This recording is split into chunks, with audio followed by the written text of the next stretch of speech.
領域展開。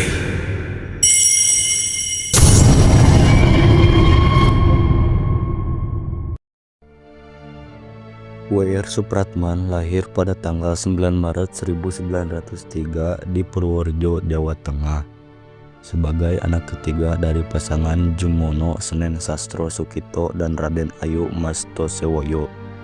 Ayahnya adalah seorang pegawai pemerintah yang bekerja sebagai menteri guru di sekolah rakyat, sedangkan ibunya adalah seorang wanita yang berasal dari keluarga bangsawan. Sejak kecil, Supratman menunjukkan bakat musik yang luar biasa, terutama dalam memainkan biola. Ia mulai belajar memainkan biola pada usia muda dan dengan cepat menunjukkan kemampuan yang luar biasa. Supratman juga menunjukkan minat yang besar pada sastra dan puisi, dan sering menulis puisi dan cerita pendek. Supratman memulai pendidikannya di Sekolah Dasar Belanda, Europese Lagere School di Purworejo. Di sekolah ini ia belajar bahasa Belanda, matematika, dan ilmu pengetahuan lainnya. Setelah lulus, ia melanjutkan studinya di Sekolah Guru Quake School di Purworejo.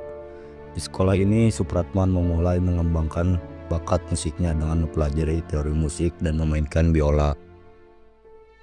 Setelah lulus, ia melanjutkan studinya di Sekolah Guru Quake School di Purworejo. Di sekolah ini, Supratman memulai mengembangkan bakat musiknya dengan mempelajari teori musik dan memainkan biola. Setelah lulus dari sekolah guru, Supratman menjadi guru musik di beberapa sekolah di Jawa Tengah. Ia juga memulai mengembangkan karirnya sebagai komponis dan menciptakan beberapa lagu patriotik dan nasionalistik pada tahun 1920-an. Supratman bergabung dengan organisasi pemuda dan nasionalis seperti Jong Java dan Pemuda Indonesia. Ia menjadi aktif dalam gerakan nasionalis dan mulai menulis artikel dan puisi yang mendukung kemerdekaan Indonesia. Pada tahun 1928, Supratman menciptakan lagu Indonesia Raya yang kemudian menjadi lagu kebangsaan Indonesia.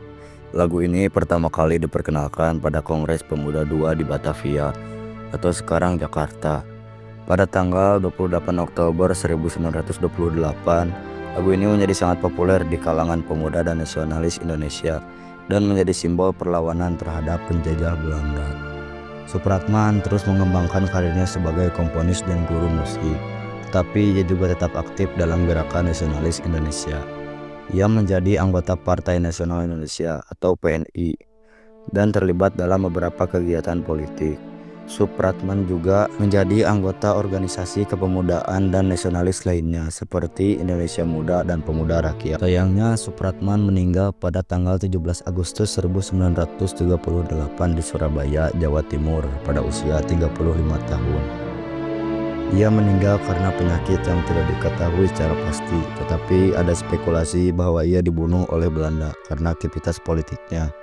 Supratman dimakamkan di Taman Makam Pahlawan Kalibata, Jakarta. Meskipun Supratman meninggal sebelum kemerdekaan Indonesia, warisannya sebagai pencipta lagu Indonesia Raya tetap hidup dan dikenang hingga saat ini. Lagu Indonesia Raya menjadi simbol kebanggaan nasional dan terus dinyanyikan pada setiap upacara peringatan kemerdekaan Indonesia. Pada tahun 1961, Supratman dianugerahi gelar pahlawan nasional oleh Presiden Soekarno sebagai pengakuan atas kontribusinya dalam perjuangan kemerdekaan Indonesia. Nama Supratman juga diabadikan sebagai nama jalan dan beberapa institusi pendidikan di Indonesia. Hingga saat ini, Supratman masih diingat sebagai salah satu tokoh penting dalam sejarah kemerdekaan Indonesia. Lagu Indonesia Raya yang diciptakannya tetap menjadi simbol kebanggaan nasional dan terus menginspirasi generasi-generasi muda Indonesia. Beberapa karya lainnya yang terkenal dari Supratman adalah Indonesia Raya dari tahun 1928, Mars Pemuda dari tahun 1929, Himne Indonesia dari tahun 1930. Supratman juga menulis beberapa artikel dan puisi yang dipublikasikan di berbagai media dan massa pada masa itu. Karya-karyanya yang lain tidak banyak diketahui karena beberapa diantaranya hilang atau tidak dipublikasikan. Demikian biografi singkat tentang W.R. Supratman, pencipta lagu kebangsaan Indonesia Raya yang sangat berjasa bagi bangsa Indonesia. Wassalamualaikum warahmatullahi wabarakatuh.